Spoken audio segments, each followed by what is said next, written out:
क्या सच में नसरुल्लाह गडानी पर कातिलाना हमला कराने के पीछे लुंड सरदार का हाथ है? बहुत कम लोग जानते हैं कि घोटकी एक ऐसा ज़िला है जहां पर आप ऐसा समझें कि बारिश की तरह सरदारान की तादाद है। वैसे होना तो ये चाहिए कि जब आप कौमी असम्बली के रुकन या सिंध असम्बली के रुकन बनते हैं, उसके बाद आपकी सरदारी का जो सिस्टम है वो ख़त्म हो जाना चाहिए, क्योंकि सरदार तो सिर्फ एक बिरादरी का होता है ना।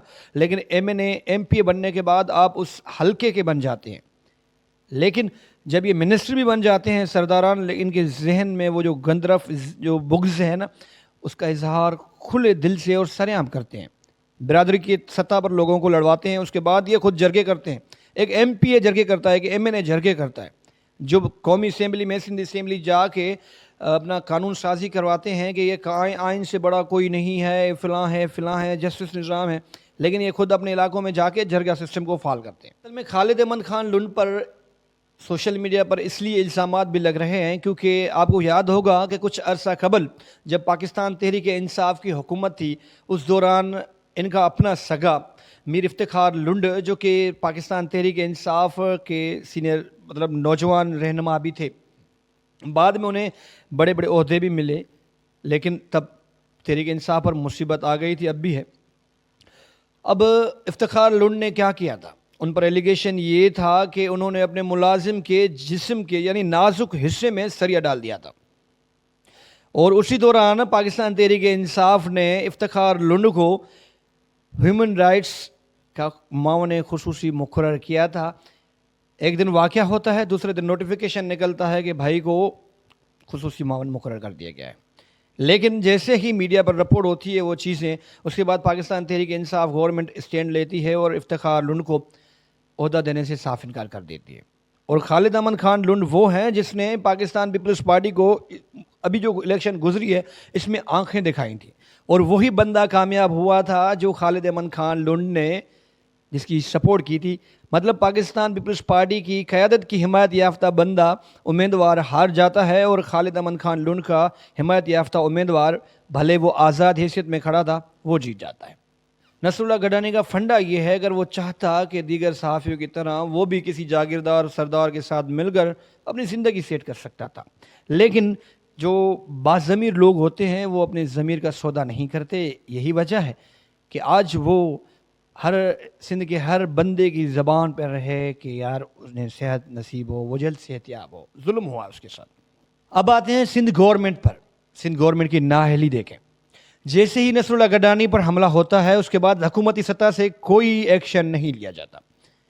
जब मीडिया पर खबरें ब्रेक होती हैं, सहाफ़ती जो बड़े बड़े सहाफ़ी हैं वो प्रोग्रामों में जिक्र करते हैं, फेडरल गवर्नमेंट के लोगों से पूछते हैं, सवालात पूछते हैं कि भाईजान ये हो रहा है सिंध के सहाफ़ियों के साथ। उसके बाद मुराद अली शाह साहब का एक तर्जमान की जानिब से बयान आता है कि सीएम सिंध ने नोटिस ले लिया, और टीवी चैनल्स उस बयान को ऐसा करके बयान करते हैं, चलाते हैं जैसे कि सीएम सिंध बंदूक ले के नसरुल्लाह के मुल्ज़मान को मारने निकल गए हों। अब जैसे ही नसरुल्लाह की तबीयत थोड़ी बेहतर हुई तो मकामी लोगों ने चंदा करके ईदी की एयर एम्बुलेंस मंगवाई और कराची नसरुल्लाह को शिफ्ट किया। जो भी नसरुल्लाह की मदद कर रहे हैं वो खराज तहसीन के मुस्तहिक हैं, और उन्हें मैं सलाम करता हूँ, क्योंकि ये एक ऐसा वक्त होता है कि जब बंदे को इंसान की सबसे ज़्यादा ज़रूरत होती है मुआशी तौर पर। क्योंकि अगर आप मदद नहीं करेंगे तो जाहिर सी बात है गवर्नमेंट का तो हाल आप देख रहे हैं। जैसे ही खबर ब्रेक होती है कि लोगों ने चंदा करके एयर एम्बुलेंस का बंदोबस्त किया और गडानी साहब को आगा खान मुंतकिल किया, उसके बाद सिंध गवर्नमेंट का यानी शर्जील इना मेमन का ये तूफ़ान की तरह यानी रॉकेट की तरह एक ट्विटर पर ट्वीट आता है कि भाईजान हमने तो कहा था कि हम मुंतकिल करेंगे, लेकिन ठीक है अब मुंतकिल हो गया है तो हम पैसे दे देंगे।